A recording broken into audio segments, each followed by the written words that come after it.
Hi guys, എല്ലാവർക്കും നമസ്കാരമുണ്ട്. സുഖമല്ല എല്ലാവർക്കും. ഞാനിവിടെ സുഖമായിട്ടിരിക്കുന്നു. ഇന്ന് ഞാൻ പറയാൻ പോകുന്നത് ഒരു ഹൊറർ സിനിമയാണ്. ജെയിംസ് വാൻ എന്ന പേര് നിങ്ങൾ കേട്ടിട്ടില്ലേ? കോൺജറിങ്, ഇൻസിഡിയസ്, സോ, അക്വാമാൻ ഈ പടങ്ങളൊക്കെ സംവിധാനം ചെയ്തത് ഈ ജെയിംസ് വാൻ ആണ്. പുള്ളി ഡയറക്ട് ചെയ്ത് 2007 ഇറങ്ങിയ ഡെഡ് സൈലൻസ്, അതാണ് സിനിമയുടെ പേര്. 101 പാവകൾ, അതിനെ നിയന്ത്രിക്കുന്ന ഒരു പിശാച്, അവളുടെ കഥയാണിത്. കഥ തുടങ്ങുന്നതിന് മുമ്പ് ഞാനൊരു വാക്ക് നിങ്ങളെ പരിചയപ്പെടുത്താം. വെൻട്രിലോക്കിസ്റ്റ്. ആ പേര് നിങ്ങൾ കേട്ടിട്ടുണ്ടോ? ആ പേര് നിങ്ങൾ കേട്ടിട്ടില്ലെങ്കിൽ ഇങ്ങനൊരു സംഭവം നിങ്ങൾ കണ്ടിട്ടുണ്ടാവും. അതായത് ചില മാജിക് ഷോകളിൽ മജീഷ്യൻ ഒരു പാവയെ പിടിച്ചിട്ടുണ്ടാവും. എന്നിട്ട് അയാൾ ആ പാവയോട് സംസാരിക്കും. അയാൾ ചോദിക്കുന്നതിനൊക്കെ ആ പാവ മറുപടി കൊടുക്കുകയും ചെയ്യും. പാവ സംസാരിക്കുമ്പോൾ പാവയുടെ വാ അനങ്ങുന്നൊക്കെ നമുക്ക് കാണാനും പറ്റും. എന്നാൽ യഥാർത്ഥത്തിൽ മജീഷ്യൻ തന്നെയാണ് സൗണ്ട് മാറ്റിയിട്ട് സംസാരിക്കുന്നത്. പുള്ളി ആ പാവയെ പിടിച്ചിരിക്കുന്നത് ഒരു പ്രത്യേക രീതിയിലായിരിക്കും. അതായത് അതിന്റെ ഉള്ളിലൂടെ കൈയിട്ടിട്ട്. അങ്ങനെയാണ് സംസാരിക്കുന്ന സമയത്ത് അയാൾക്ക് പാവയുടെ വായ അനക്കാനും അതുപോലെ കണ്ണുകളൊക്കെ അനക്കാൻ സാധിക്കുന്നത്. ഇങ്ങനെയുള്ള ഈ പരിപാടി അവതരിപ്പിക്കുന്ന ആളുകളെയാണ് വെൻട്രിലോക്കിസ്റ്റ് എന്ന് പറയുന്നത്. ഇനി ഈ വെൻട്രിലോക്കിസ്റ്റ് എന്ന വാക്കിന്റെ ഒരു ചരിത്രം പറയാം. അതായത് BC 6-ാം നൂറ്റാണ്ടിലൊക്കെ ഒരു വിശ്വാസം ഉണ്ടായിരുന്നു. മരിച്ച ആൾക്കാർ ജീവിച്ചിരിക്കുന്ന ആൾക്കാരുടെ വയറിലൂടെ സംസാരിക്കുമെന്ന്. വയറെന്ന് പറഞ്ഞ ബെല്ലി. ലാറ്റിൻ ഭാഷയിൽ ഈ ബെല്ലിയെ വെൻഡർ എന്നാണ് പറയുന്നത്. സംസാരിക്കുന്നതിന് ലോക്കി എന്നും. ഈ രണ്ട് വാക്കുകളിൽ നിന്നാണ് വെൻട്രിലോക്കിസ്റ്റ് എന്ന പേര് വന്നിരിക്കുന്നത്. ഈ സിനിമയുടെ ടൈറ്റിൽസ് കാണിക്കുമ്പോൾ ഒരു വെൻട്രിലോക്കിസ്റ്റ് അയാൾക്ക് വേണ്ട പാവി ഡിസൈൻ ചെയ്യാണ്. വളരെ പെർഫെക്റ്റ് ആയ ഒരെണ്ണം. ഇവിടെയാണ് ഈ കഥ ആരംഭിക്കുന്നത്. നമ്മുടെ നായകനും നായികയും. നായകന്റെ പേര് ജെയ്മി, നായികയുടെ പേര് ലിസ. ഇവര് രണ്ടുപേരും ഭാര്യ ഭർത്താക്കന്മാരാണ്. അവരിന്ന് വീട്ടിലെ കിച്ചണില് എന്തോ പണിയിലാണ്. ഈ സമയത്താണ് ആ ഒരു ബെല്ലടിക്കുന്നത്. അതിനെ തുടർന്ന് ജെയ്മി ചെന്ന് വാതിൽ തുറന്നു. എന്നാൽ അവൻ നോക്കുമ്പോൾ അവിടെ ആരും ഉണ്ടായിരുന്നില്ല. എന്നാൽ വാതിൽക്കലായിട്ട് വലിയൊരു ബോക്സ് വെച്ചിട്ടുണ്ട്. അങ്ങനെ അവൻ ആ ബോക്സ് എടുത്തിട്ട് അകത്തേക്ക് കൊണ്ടുപോയി. എന്റെ അവനും ലിസയും കൂടെ എന്താണ് ആ ബോക്സ് എന്ന് ചെക്ക് ചെയ്യാൻ തുടങ്ങി. പക്ഷെ ആ ബോക്സിലായിട്ട് ഒന്നും എഴുതിയിട്ടില്ല. അതുകൊണ്ട് തന്നെ ജെയ്മിക്ക് ശരിക്കും കൗതുകമായി. ആരായിരിക്കും ഇത് ഇങ്ങോട്ട് അയച്ചത്? അങ്ങനെ അവർ രണ്ടുപേരും കൂടെ ആ ബോക്സ് ഓപ്പൺ ചെയ്തു. അതിനകത്തുണ്ടായിരുന്നത് വെൻട്രിലോക്കിസ്റ്റിന്റെ ഒരു പാവയാണ്. അത് കാണുമ്പോൾ ലിസയ്ക്ക് ഭയങ്കര സന്തോഷമായി. ഇവർക്ക് രണ്ടുപേർക്കും കുട്ടികളില്ല. അതുകൊണ്ട് തന്നെ സർപ്രൈസ് ചെയ്യാൻ വേണ്ടി ജെയ്മി വാങ്ങിയതായിരിക്കും എന്നാണ് അവൾ വിചാരിക്കുന്നത്. അവൾ ആ കാര്യം ചോദിക്കുമ്പോൾ ഞാൻ വാങ്ങിയതല്ല, അവനത് തർപ്പിച്ചു പറഞ്ഞു. അങ്ങനെ ലിസ ആ പാവ എടുത്തിട്ട് കളിക്കാൻ തുടങ്ങി. അതിന്റെ വായൊക്കെ അവൾ അനക്കി നോക്കി. ഈ സമയം അവൾ പറയുന്നത്, എടാ ഈ പാവയെ കണ്ടിട്ട് എനിക്ക് നമ്മൾ പണ്ട് പഠിച്ചൊരു പദ്യം ഓർമ്മ വരുന്നു. നീ ഓർക്കുന്നില്ലേ ആ പേടിപ്പിക്കുന്ന പദ്യം? ഏത് പദ്യം? എനിക്ക് ഓർമ്മയില്ലല്ലോ. എടാ നീ ഒന്ന് ഓർത്തു നോക്ക്. ആ പദ്യത്തിൽ പറഞ്ഞിരുന്നത് ഒരു സ്ത്രീയെക്കുറിച്ചും അവരുടെ മക്കളായ പാവകളെ കുറിച്ചുമാണ്. മേരീഷ എന്നായിരുന്നു ആ സ്ത്രീയുടെ പേര്. അത്രയും പറഞ്ഞതിന് ശേഷം അവൾ ആ പദ്യം ചൊല്ലാൻ തുടങ്ങി. മേരീഷ നിങ്ങളെ തുറച്ചു നോക്കിയിട്ടുണ്ടെങ്കിൽ നിങ്ങൾ പേടിക്കണം. അവൾക്ക് കുട്ടികളില്ല, പാവകൾ മാത്രമേ ഉള്ളൂ. ഇങ്ങനെ തുടങ്ങുന്നതാണ് ആ പദ്യം. അവൾ അതൊക്കെ പറയുന്നത് കേട്ട് ജെയ്മി ആണെങ്കിൽ ചെറിയൊരു പേടിയോടെയാണ് നിൽക്കുന്നത്. അങ്ങനെ ലിസ ആ പാവയെ എടുത്ത് അതിനെ ആ പെട്ടിയിലിരുത്തി. എന്നിട്ട് അവർ രണ്ടുപേരും ആ പാവയുടെ ഭംഗി ഇങ്ങനെ ആസ്വദിക്കുകയാണ്.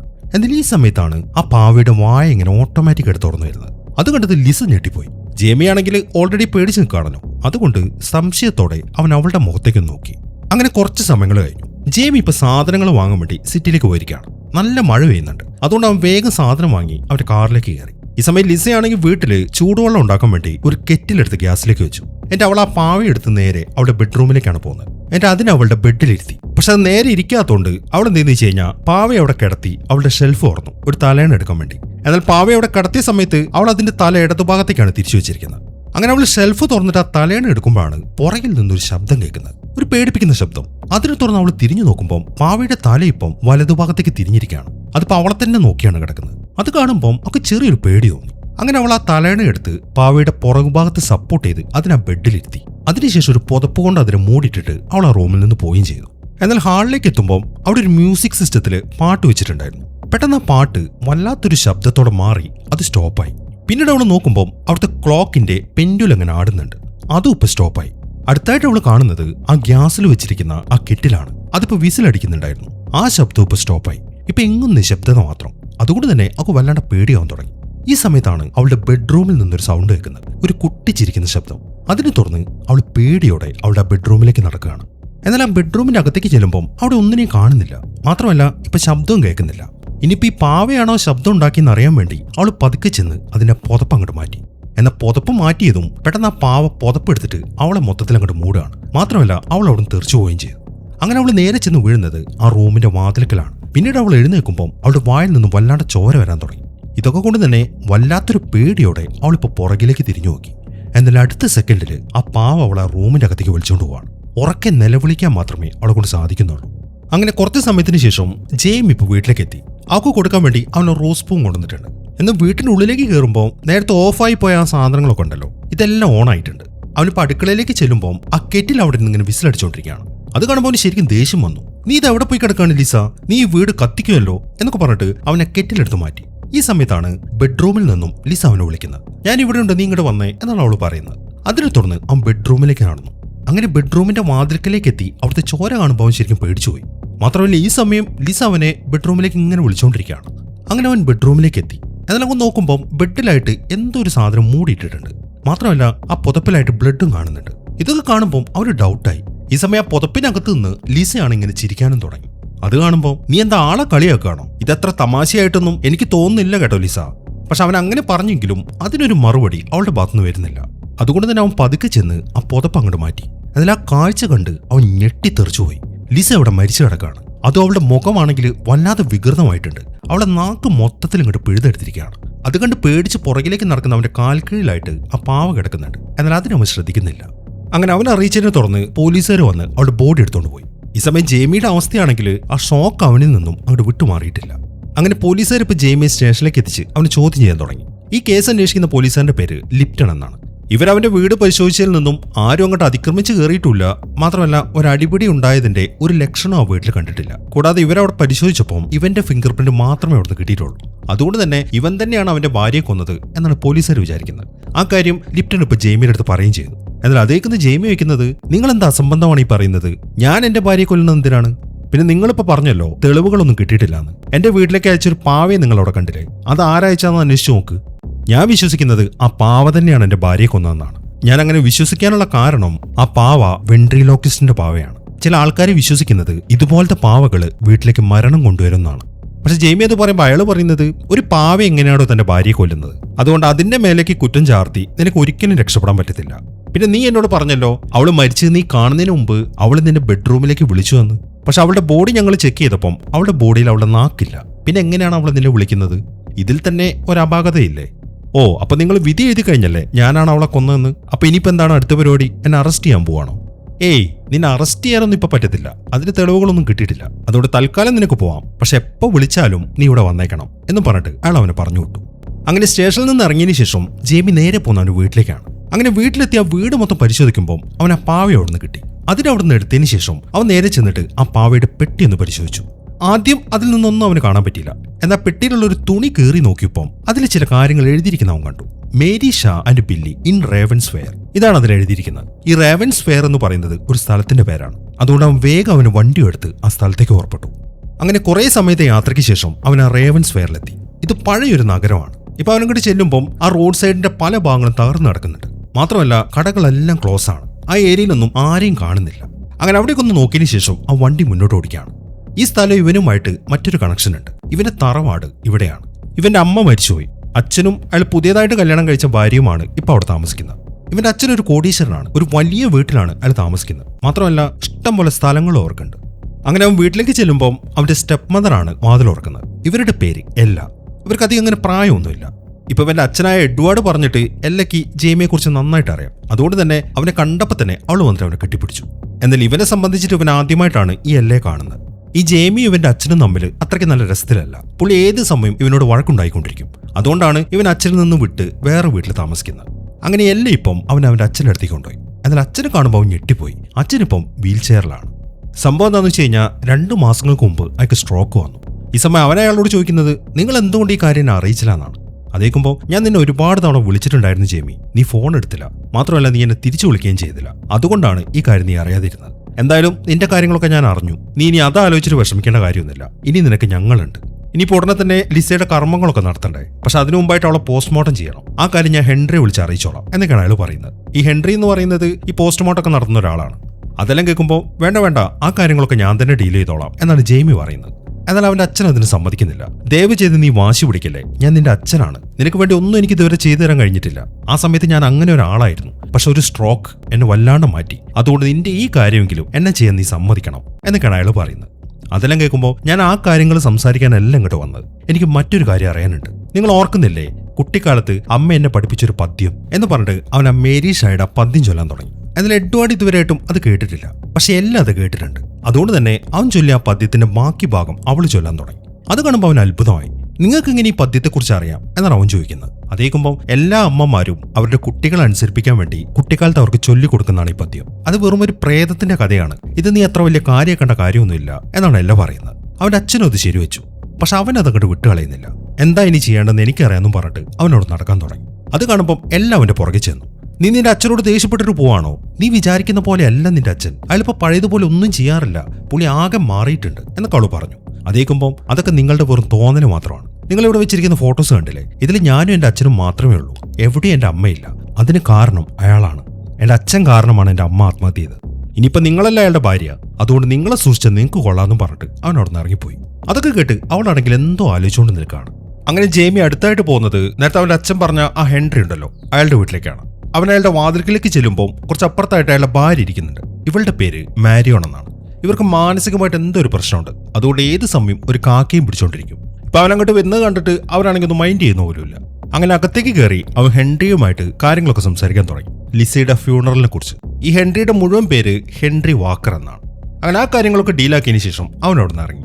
അങ്ങനെ സമയം രാത്രി. ജെയ്മി ഇപ്പം അവിടെ സിറ്റിൽ തന്നെ റൂം എടുത്ത് അതിനകത്താണ്. ഈ സമയം അവൻ അവിടുത്തെ ഒരു ചെയറിലായിട്ട് ആ പാവയെ ഇരുത്തിയിട്ടുണ്ട്. ഇപ്പൊ ഭാര്യ മരിച്ചതുകൊണ്ട് അവന്റെ ആ വിഷം അങ്ങോട്ട് വിട്ടുമാറിയിട്ടില്ല. അതുകൊണ്ട് അവൻ അവന്റെ പേഴ്സിൽ നിന്നും ലിസിയുടെ ഫോട്ടോ എടുത്തിട്ട് കുറച്ച് സമയത്തിലേക്ക് തന്നെ നോക്കി. എന്നിട്ട് അത് എടുത്തു വെച്ചിട്ട് അവനോട് ഉറങ്ങാൻ കിടക്കുകയും ചെയ്തു. ഇപ്പൊ ലൈറ്റ് മൊത്തം ഓഫാണ്. അവിടെ ഇങ്ങനെ മിന്നിക്കൊണ്ടിരിക്കുന്ന ഒരു നിയോൺ ബൾബിന്റെ പ്രകാശം മാത്രം കാണാം. മാത്രമല്ല അതിങ്ങനെ ബ്ലിങ്ക് ആവുന്നതിനനുസരിച്ച് ഒരു വല്ലാത്ത ശബ്ദവും വരുന്നുണ്ട്. ഇത് കൂടാതെ അവിടുത്തെ വാഷ് ബേസിൽ നിന്ന് ഇറ്റിറ്റ് വീഴുന്ന വെള്ളത്തിന്റെ സൗണ്ടും കേൾക്കാം. ഈ സൗണ്ട് അല്ലാതെ മറ്റൊന്നും തന്നെ അവിടെ ഇല്ല.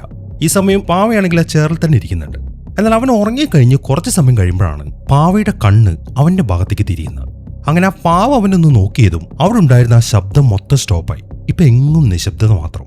ഈ സമയത്താണ് എന്തോ തോന്നി ജെയ്മി കണ്ണു തുറക്കുന്നത്. അവൻ നോക്കുമ്പോൾ ആ പാവ അവന്റെ തൊട്ടടുത്തായിട്ടിരിക്കുന്നു. അത് കണ്ട് അവൻ ഞെട്ടി എഴുന്നേറ്റ് നോക്കുമ്പോൾ അടുത്ത സെക്കൻഡില് പാവ അതിന്റെ യഥാസ്ഥാനത്ത് തന്നെ എത്തി. എന്നാൽ ഈ സമയത്താണ് ഒരു ഞെട്ടിക്കുന്ന കാഴ്ച അവൻ കാണുന്നത്. ആ റൂമിന്റെ മൂലയ്ക്കായിട്ട് ഒരു ലേഡി ഇരിക്കുന്നു. അതാരാണെന്ന് അവന് മനസ്സിലായില്ല. അതുകൊണ്ട് ചെറിയൊരു ടെൻഷനോടെ അവൻ അവളെ തന്നെ നോക്കി. പെട്ടെന്നാണ് ആ ലേഡി അവന്റെ അടുത്തേക്ക് വരുന്നത്. അത് ആ മേരി ഷാ ആയിരുന്നു. അത് കണ്ട് ഞെട്ടിത്തെറിച്ച് അവൻ വേഗം ലൈറ്റ് ഇട്ടു. എന്നാൽ ലൈറ്റ് ഇട്ട് നോക്കുമ്പോൾ അവിടെ ഒന്നിനെയും കാണുന്നില്ല. ആ പാവയാണെങ്കിൽ ആ ചെയറിലിരിക്കുന്നുണ്ട്. അങ്ങനെ കുറച്ച് സമയം കഴിഞ്ഞു. ആ ഹെൻറി ഇപ്പൊ ലിസയുടെ ബോഡിയുമായിട്ട് അയാളുടെ വീട്ടിലേക്ക് എത്തി, അവളെ പോസ്റ്റ്മോർട്ടം ചെയ്യാൻ വേണ്ടി. അങ്ങനെ വീട്ടിലേക്ക് എത്തി അവൾ അവിടുത്തെ ടേബിളിൽ കിടത്തിയതിനു ശേഷം അയാൾ അവളെ ഇട്ടിരിക്കുന്ന ബാഗ് ഓപ്പൺ ചെയ്യാണ്. എന്നാൽ അവളുടെ ആ രൂപം കണ്ടപ്പം അയാൾ ശരിക്കും ഞെട്ടിപ്പോയി. ഇല്ല, ഇതിങ്ങനെ സംഭവിക്കാൻ പാടില്ല, അയാൾ സ്വയം വേർപെടുത്തു. ഈ സമയത്താണ് അയാളുടെ ബേസ്മെന്റിൽ നിന്നും ഒരു ശബ്ദം കേൾക്കുന്നത്, ആ ഒരു ശ്വാസം വലിക്കുന്ന പോലെ. അതുകൊണ്ട് അയാൾ വേഗം ചെന്നിട്ട് ബേസ്മെന്റിലേക്കുള്ള ചെറിയ വാതിൽ തുറന്നു. അയാൾ നോക്കുമ്പോൾ അത് അയാളുടെ ഭാര്യ മേരിയനാണ്. അവൾ വല്ലാതെ പേടിച്ച ബേസ്മെന്റിന്റെ അകത്തിരിക്കുകയാണ്. അത് കാണുമ്പോൾ നിന്നോട് ഞാൻ എത്ര തവണ പറഞ്ഞിട്ടുണ്ട് മാരിയൻ, ഇതിനകത്ത് വന്നിരിക്കരുതെന്ന്. നീ പുറത്തേക്ക് വന്നേ, എനിക്ക് ജോലിയുള്ളതാണ്, വെറുതെ എന്റെ സമയം മെനക്കെടുത്തല്ലേ. അതേക്കെന്ന് മേരിയൻ പറയുന്നത്, എനിക്ക് അങ്ങോട്ട് വരാൻ പേടിയാണ്, ഞാൻ ഇവിടെ ഇരുന്നോളാം, അവൾ ഇവിടെ തന്നെയുണ്ട്, ഞാൻ ഇവിടെ ആയിരിക്കുമ്പോൾ അവൾക്ക് എന്നെ ഒന്നും ചെയ്യാൻ പറ്റത്തില്ല എന്നൊക്കെയാണ് മേരിയൻ പറയുന്നത്.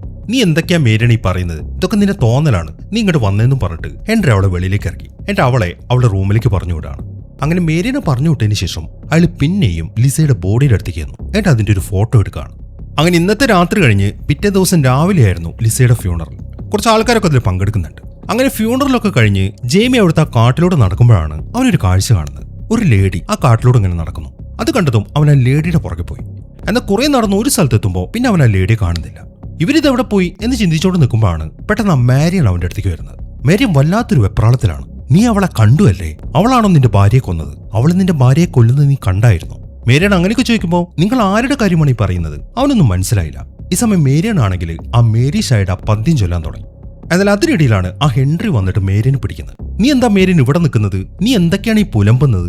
ഇങ്ങനെയുള്ള കാര്യങ്ങളൊക്കെ സംസാരിക്കാനുള്ള സമയമാണോ ഇത്? നീ വന്നേ എന്നൊക്കെ അയാൾ പറഞ്ഞു. എന്നാൽ ജെയ്മി ആണെങ്കിൽ ഒന്നും മനസ്സിലാവാതെ നിൽക്കുകയാണ്. എന്തൊക്കെയാണ് നിങ്ങളുടെ ഭാര്യ പറഞ്ഞുകൊണ്ടിരിക്കുന്നത്? അതേക്കെന്ന് ഹെൻറി പറയുന്നത്, അവള് പറയുന്നൊന്നും നീ കാര്യമാക്കണ്ട, അവൾ എന്താണ് പറയുന്നത് അവൾക്ക് തന്നെ അറിയത്തില്ല, ഞാൻ എന്തായാലും ഇവളെ വീട്ടിലേക്ക് കൊണ്ടോട്ടെ എന്നും പറഞ്ഞിട്ട് ഹെൻറി അവളെയും കൊണ്ട് നടക്കാൻ തുടങ്ങി.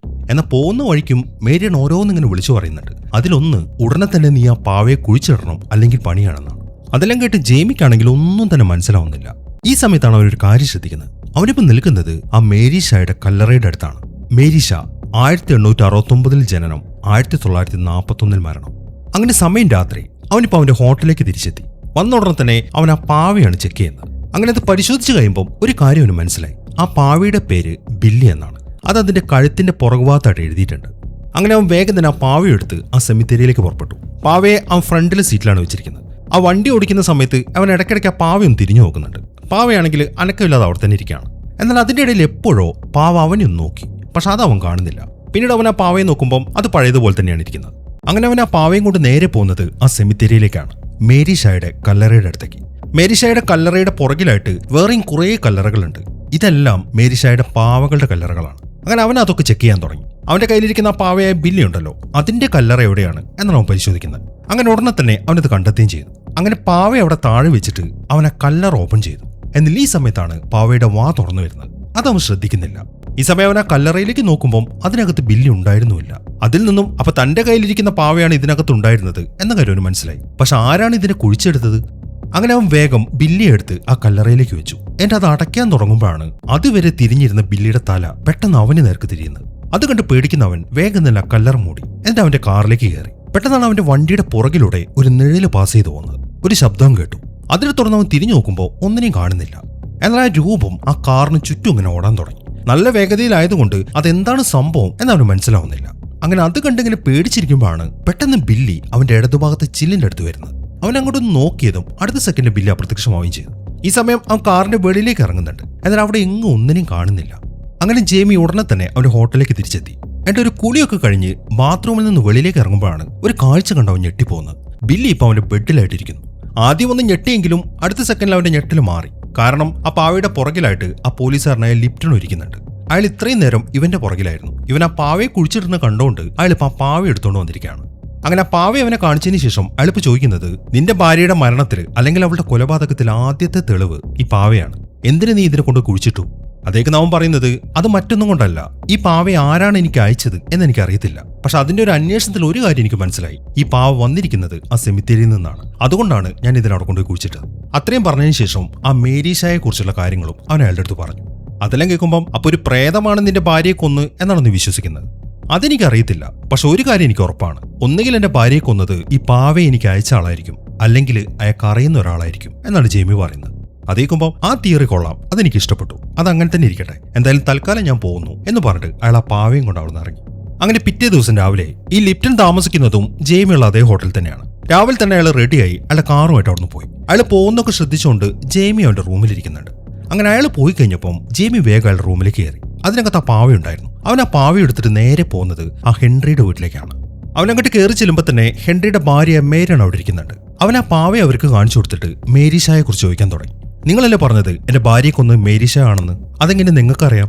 എന്നാൽ ആ പാവയെ കണ്ടപ്പോൾ തന്നെ അവർക്ക് വല്ലാണ്ട് പേടിയായി. എനിക്കത് പറയാൻ പറ്റത്തില്ല എന്നും പറഞ്ഞിട്ട് അവർ വീട്ടിനകത്തേക്ക് കയറി. ഈ സമയത്താണ് ഹെൻറി വെളിയിലേക്ക് ഇറങ്ങുന്നത്. അവന്റെ കയ്യിൽ ആ പാവ കാണുമ്പോൾ അയാൾക്കൊരു ഞെട്ടലായിരുന്നു. നിനക്കിത് എവിടുന്നാ കിട്ടിയത്? ഒരു കാരണവശാലും ഇതിനെ കൊണ്ടു നടക്കരുത്, ഇത് അവളുടെ പാവയാണ്. ആരുടെ പാവ? മേരി ഷായുടെയോ? ഒന്ന് പതുക്കെ പറ ജേമി, ഇവിടെ വെച്ചിട്ട് അവളുടെ പേര് പറയാൻ പാടില്ല. നീ അകത്തേക്ക് വന്നേ, നിനക്ക് ഞാൻ വേറെ ചില കാര്യങ്ങൾ പറഞ്ഞുതരാം എന്ന് പറഞ്ഞിട്ട് അയാൾ അവൻ അകത്തേക്ക് വിളിച്ചുകൊണ്ട് പോയി. എന്നിട്ട് മേരി ഷാ ആരാണ് എന്ന കാര്യം അയാളിപ്പോൾ അവന് പറഞ്ഞു കൊടുക്കുകയാണ്. ഈ മേരി ഷാ ഒരു വെൻട്രി ലോക്കിസ്റ്റ് ആയിരുന്നു. ആ കാലഘട്ടങ്ങളിൽ നദിയുടെ കരയിലായിട്ട് ഒരു വലിയ തിയേറ്റർ ഒക്കെ ഉണ്ടായിരുന്നു. അവിടെ വെച്ചിട്ടാണ് ഈ മേരി ഷാ അവളുടെ ഷോ ഒക്കെ കാണിച്ചിരുന്നത്. അങ്ങനെ ഒരു ദിവസം ഈ ഷോ കാണാൻ വേണ്ടി കുട്ടി ഹെൻറിയും പോയി. അന്നത്തെ ദിവസം മേരി ഷാ ആ ഷോ അവതരിപ്പിച്ചത് ബില്ലി എന്ന പാവയെ വെച്ചിട്ടാണ്. അവളിങ്ങനെ ഓരോരോ ക്വസ്റ്റ്യൻസ് ഒക്കെ ബില്ലിയോട് ചോദിച്ചു. ബില്ലി ആണെങ്കിൽ തമാശ രീതിയിൽ അതിനുള്ള മറുപടികളൊക്കെ പറഞ്ഞു. ഇതെല്ലാം കേൾക്കുമ്പോൾ ആൾക്കാരൊക്കെ അവിടെ ഇരുന്ന് കൈയടിക്കുന്നുണ്ട്. കുട്ടി ഹെൻറി ആണെങ്കിൽ അത് തന്നെ ഇങ്ങനെ ശ്രദ്ധിച്ചുകൊണ്ടിരിക്കുകയാണ്. എന്നാൽ ഈ സമയത്താണ് ഹെൻറിയുടെ അപ്പുറത്തിരിക്കുന്ന ഒരു പയ്യൻ ഒരു കാര്യം വിളിച്ചറിയുന്നത്. മേരി ഷായുടെ കള്ളത്തരം അവൻ കണ്ടുപിടിച്ചു. ആ പയ്യന്റെ പേര് മൈക്കിൾ എന്നാണ്. അവൻ പറയുന്നത് ആ പാവയല്ല സംസാരിക്കുന്നത്, നീയാണ് സൗണ്ട് മാറ്റി സംസാരിക്കുന്നത്, നിന്റെ ചുണ്ടനങ്ങുന്ന ഞാൻ കണ്ടുവന്ന്. അവനത് വിളിച്ചു പറഞ്ഞതും ആൾക്കാരൊക്കെ നിശബ്ദരായി. ശരിക്കും ഒരാളാണെങ്കിൽ പതറി പോകേണ്ടതാണ്. എന്നാൽ മേരി ഷാ അവിടെ പതറിയില്ല. വളരെ വിദഗ്ധമായിട്ട് അവൾ ബില്ലിയെ കൊണ്ട് തന്നെ ആ സാഹചര്യം കയ്യിലെടുത്തു. അതായത് ബില്ലിയെ കൊണ്ട് അവൾ ശരിക്കും അവിടെ ബഹളം വെപ്പിച്ചു, ഞാൻ ഒറിജിനൽ ആണെന്നൊക്കെ പറഞ്ഞിട്ട്. ഇതെല്ലാം കാണുമ്പോൾ അവിടെ കൂടിയിരിക്കുന്ന ആൾക്കാരൊക്കെ കൈയടിക്കാനും തുടങ്ങി. എന്നാൽ ആൾക്കാർ കൈയടിക്കുന്ന സമയത്ത് മേരി ഷാ ആണെങ്കിൽ ആ മൈക്കിളിനെ തന്നെയാണ് നോക്കുന്നത്. ഒരു വല്ലാത്ത നോട്ടം. അത് കാണുമ്പം അവനും പേടിച്ചുപോയി. അതുകൊണ്ട് തന്നെ പിന്നീട് അവനൊരു അക്ഷരം പോലും മിണ്ടിയില്ല.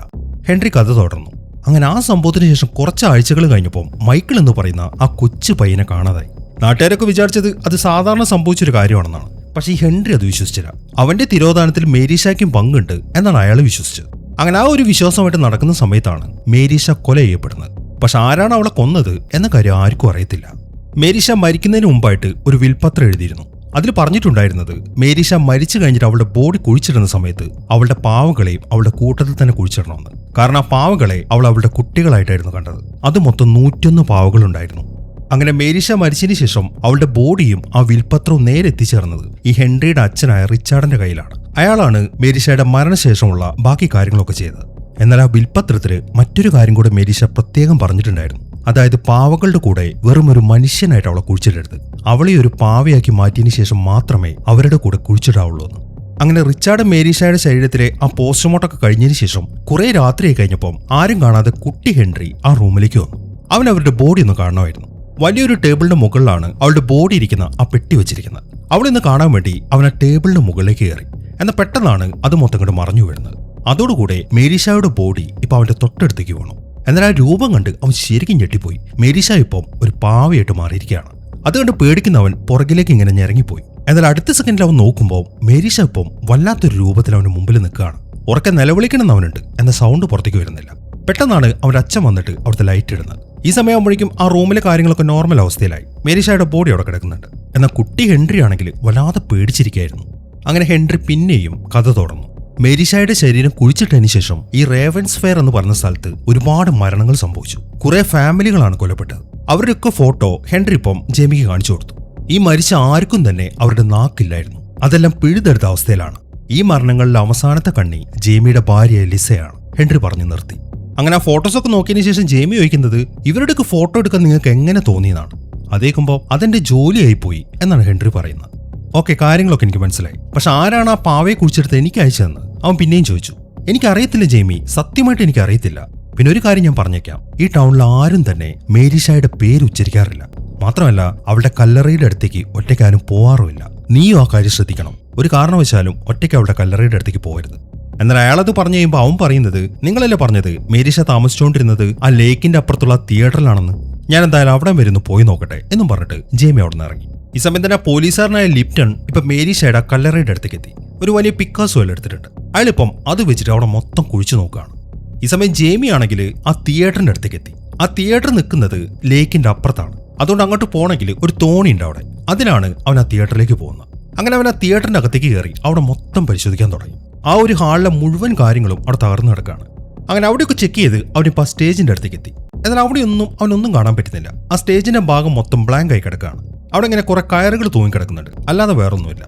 അങ്ങനെ ഉടനെ തന്നെ അതിന് മുകളിലേക്ക് കയറി. അങ്ങനെ അതിലേ നടന്നവൻ എത്തിച്ചേരുന്നത് മേരിഷയുടെ മേക്കപ്പ് റൂമിലാണ്. അവിടെ കുറെ പാവകളൊക്കെ കിടക്കുന്നുണ്ട്. അതിനൊക്കെ ഒന്ന് നോക്കിയതിനു ശേഷം അവൻ അവിടെ വെച്ചിരിക്കുന്ന ഒരു പെട്ടി തുറന്നു. അതിനകത്തുണ്ടായിരുന്നത് ഒരു പുസ്തകമാണ്.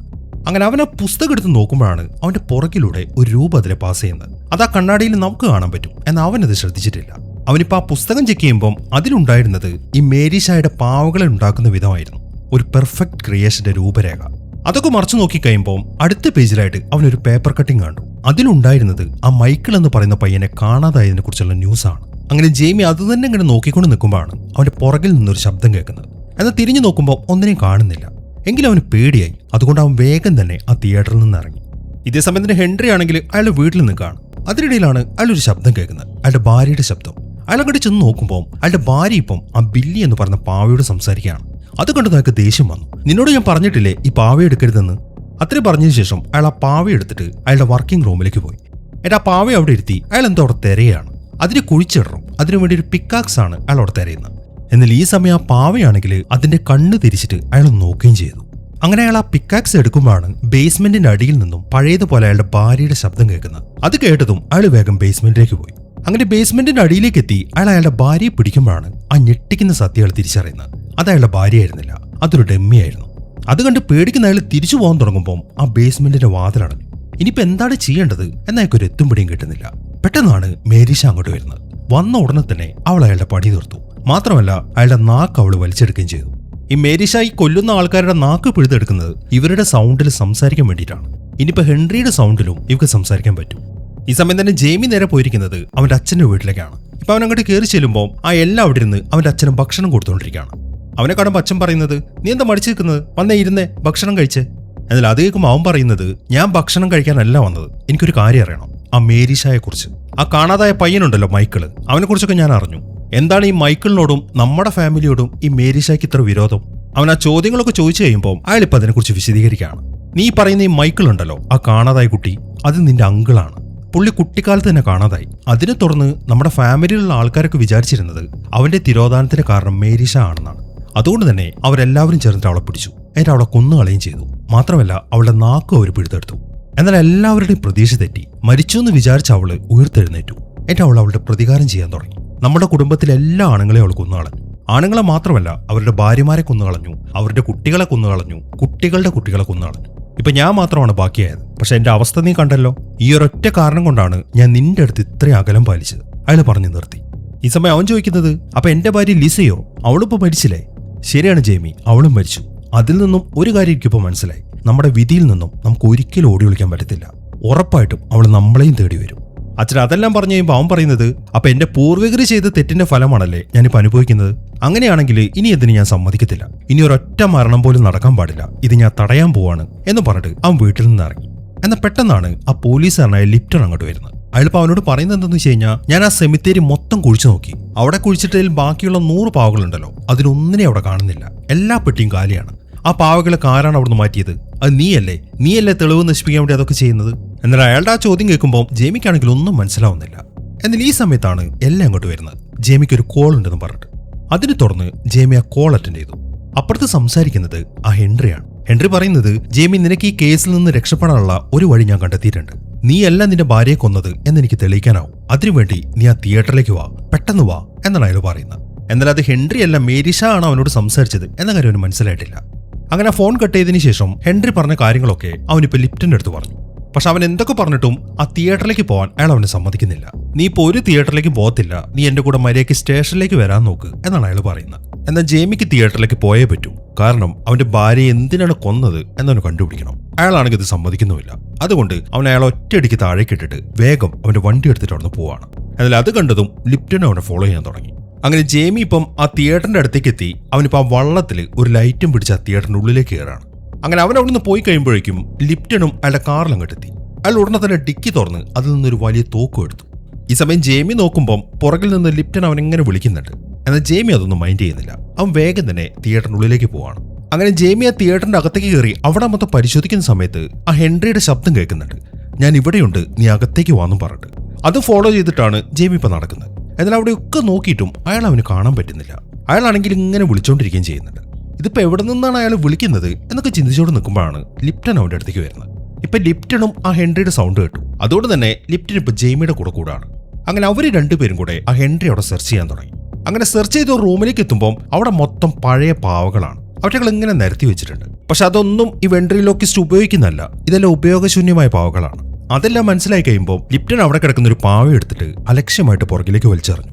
എന്നാൽ ആ വലിച്ചെറിഞ്ഞ പാവ അവിടെയുള്ള ഒരു കർട്ടന്റെ മുകളിലേക്കാണ് വീഴുന്നത്. അതിനെ തുടർന്ന് ആ വലിയ കർട്ടൻ താഴേക്ക് വീണു. അങ്ങനെ അത് വീണ് കഴിയുമ്പോഴാണ് അവർ ആ ഞെട്ടിക്കുന്ന കാഴ്ച കാണുന്നത്. ആ കർട്ടൻ കൊണ്ട് മൂടിയിട്ടിരുന്നത് ആ 100 പാവകളെയാണ്. അതായത് ആ സെമിത്തേരിയിൽ നിന്നും മിസ്സായ ആ 100 പാവകൾ, മേരീഷായുടെ മക്കളായ 100 പാവകൾ. അവരെയെല്ലാം അവിടെ ഒരു ചില്ലുകൂട്ടിലിട്ട് വെച്ചിരിക്കുകയാണ്. അങ്ങനെ ജെയ്മി ഉടനെ തന്നെ അവന്റെ കയ്യിലെ വിളക്ക് വെച്ച് ആ പാവകളെ മൊത്തം ചെക്ക് ചെയ്യാൻ തുടങ്ങി. ആ പരിശോധനയിലാണ് ഒരു കാര്യം ശ്രദ്ധിക്കുന്നത്. അതിലൊരു കൂട് മാത്രം കാലിയാണ്. അത് നോക്കുമ്പോൾ അതിലൊരു പേര് എഴുതി വെച്ചിട്ടുണ്ട്. അത് ബില്ലിയുടെ പേരാണ്. അങ്ങനെ അതൊക്കെ നോക്കിക്കൊണ്ട് നിൽക്കുമ്പോഴാണ് കുറച്ച് അപ്പുറത്തായിട്ട് മൂടിയിട്ടിരിക്കുന്ന മറ്റൊരു കാര്യം ശ്രദ്ധിക്കുന്നത്. അതിനെ തുറന്ന് അവരെ മൂടിയിട്ടിരിക്കുന്ന തുണി മാറ്റി. ആ കാഴ്ച അവരെ പിന്നെയും ഞെട്ടിച്ചു കളഞ്ഞു. അത് വർഷങ്ങൾക്ക് മുമ്പ് കാണാതായ ആ മൈക്കിളായിരുന്നു. അവനെ ഒരു പാവയാക്കി മാറ്റി അവിടെ കെട്ടിവെച്ചിരിക്കുകയാണ്. അവനെ അവർ നോക്കിക്കൊണ്ട് നിൽക്കുമ്പോഴാണ് ഒരു ശബ്ദം കേൾക്കുന്നത്. അതിനെ തുറന്ന് അവർ തിരിഞ്ഞു നോക്കുമ്പോൾ ആ കൂട്ടിലിട്ട് വെച്ചിരിക്കുന്ന പാവകളുണ്ടല്ലോ, അവറ്റകളെല്ലാം ഒരുമിച്ചിപ്പം ഇടതുഭാഗത്തേക്ക് തിരിഞ്ഞു. അത് കണ്ട് ലിപ്റ്റണും ജെയ്മി ആ ഭാഗത്തേക്ക് നോക്കുമ്പോൾ അവിടെ വലിയൊരു പാവ ഇരിക്കുന്നുണ്ട്. അതിപ്പോ അവരോട് സംസാരിക്കാൻ തുടങ്ങി. അത് മേരിഷായുടെ ശബ്ദത്തില്. മേരിഷ ഇപ്പൊ പറയുന്നത് ആ മൈക്കിൾ എന്ന് പറയുന്ന പയ്യനെ പിടിച്ചോണ്ട് പോയിട്ട് പാവയാക്കി മാറ്റിയ കാര്യങ്ങളാണ്. അതെല്ലാം കേട്ട് കഴിയുമ്പോൾ ജെയ്മി ഇപ്പൊ ഒരു കാര്യം ചോദിച്ചു, എന്തിനാണ് നിങ്ങൾ എന്റെ ഭാര്യയെ കൊന്നുകളഞ്ഞെന്ന്? അതേക്കുമ്പോൾ അത് ഞാൻ പറയാം, പക്ഷെ അതിന് നീ എന്റെ അടുത്തേക്ക് വരണം എന്നാണ് ആ പാവ പറയുന്നത്. അതിനെ തുറന്ന് ജെയ്മി ഇപ്പൊ ആ പാവയുടെ അടുത്തേക്ക് വന്നു. ഈ സമയം പാവ പറയുന്നത്, നിന്റെ ഫാമിലിയിൽ അവസാനത്തെ ആള് നീയല്ല ജെയ്മി, നിന്റെ ഒരു കുഞ്ഞ് നിന്റെ ഭാര്യയുടെ വയറ്റിൽ വളരുന്നുണ്ടായിരുന്നു, അതുകൊണ്ടാണ് അവളെ ഞാൻ കൊന്നുകളഞ്ഞത് എന്നും പറഞ്ഞിട്ട് ആ പാവ ഇപ്പൊ അതിന്റെ നാക്ക് നീട്ടി. അത് കണ്ടതും ജെയ്മി ആണെങ്കിൽ പേടിച്ച് താഴേക്ക് വീണുപോയി. ഈ സമയം പാവയാണെങ്കിൽ ഉറക്കെ അങ്ങനെ പൊട്ടിച്ചിരിക്കുകയാണ്. അയാൾ പൊട്ടിച്ചിരിച്ച് കഴിഞ്ഞതും ആ പാവയുടെ പുറകിലായിട്ട് മേരിഷ വന്നു. മേരിഷയാണ് ആ പാവയുടെ വായിലൂടെ നാക്ക് നീട്ടിയത്. അവിടെ നാക്കിന് നല്ല നീളമുണ്ട്. അതൊക്കെ കണ്ട് ജെയ്മി ആണെങ്കിൽ ശരിക്കും പേടിച്ചിരിക്കുകയാണ്. എന്നാൽ പെട്ടെന്നാണ് മറ്റൊരു കാര്യം സംഭവിക്കുന്നത്. ആ കൂട്ടിലിട്ട പാവകളുണ്ടല്ലോ, അതിലൊരെണ്ണത്തിന് മുഖം ഇപ്പൊ പുറത്തേക്ക് നീണ്ടുവരികയാണ്. അത് കണ്ടതും ലിപ്റ്റൺ അതിനെ വെടിവെച്ച് താർത്തു കളഞ്ഞു. എന്നാൽ പിന്നെയും പാവകളുടെ മുഖം ഇങ്ങനെ പുറത്തേക്ക് വരാൻ തുടങ്ങി. ഇതിൽ നിന്ന് മേരിഷ ആ പാവകളിലാണ് ജീവിക്കുന്നത് എന്ന കാര്യം അവർക്ക് മനസ്സിലായി. അതുകൊണ്ട് ലിപ്റ്റൺ ഉടനെ തന്നെ ഓരോരോ പാവകളെ ഷൂട്ട് ചെയ്യാണ്. എന്നാൽ അയാളെ കൊണ്ട് ഒറ്റയ്ക്ക് ഒന്നും നടക്കാൻ പോകുന്നില്ല. അതുകൊണ്ട് തന്നെ ജെയ്മി എന്തെന്ന് വെച്ച് കഴിഞ്ഞാൽ ആ പാവകൾക്ക് മൊത്തം അങ്ങോട്ട് തീയിട്ടു. എന്നാൽ ഈ സമയത്താണ് മറ്റൊരു കാര്യം സംഭവിക്കുന്നത്. മേരിഷ ഇപ്പം അങ്ങോട്ട് വന്നിട്ട് ആ മൈക്കിളിനെ പൊക്കിയെടുത്തു. അത് കണ്ടതും അവർ വേഗം തന്നെ അവിടുന്ന് ഓടുകയാണ്. എന്നാൽ മേരിഷ അവരെ വിടുന്നില്ല. അവളെ അവരെ ഫോളോ ചെയ്യാൻ തുടങ്ങി. അങ്ങനെ കുറെ ഓടി ഒരു സ്ഥലത്തെത്തുമ്പോൾ അവർ രണ്ടുപേരും അതിന് മുകളിൽ നിന്ന് താഴേക്ക് വീണു. എന്നാൽ ജെയ്മിക്ക് അവിടെ പിടുത്തം കിട്ടി. പക്ഷെ താഴേക്ക് വീഴുന്ന ലിപ്റ്റനെ പെട്ടെന്ന് തന്നെ വന്നിട്ട് മേരിഷ പിടിച്ചു. അതിനെ തുടർന്ന് അയാളുടെ പണി തീർന്നു. അങ്ങനെ വളരെ കഷ്ടപ്പെട്ട് ജെയ്മി ഇപ്പൊ മുകളിലേക്ക് കയറി.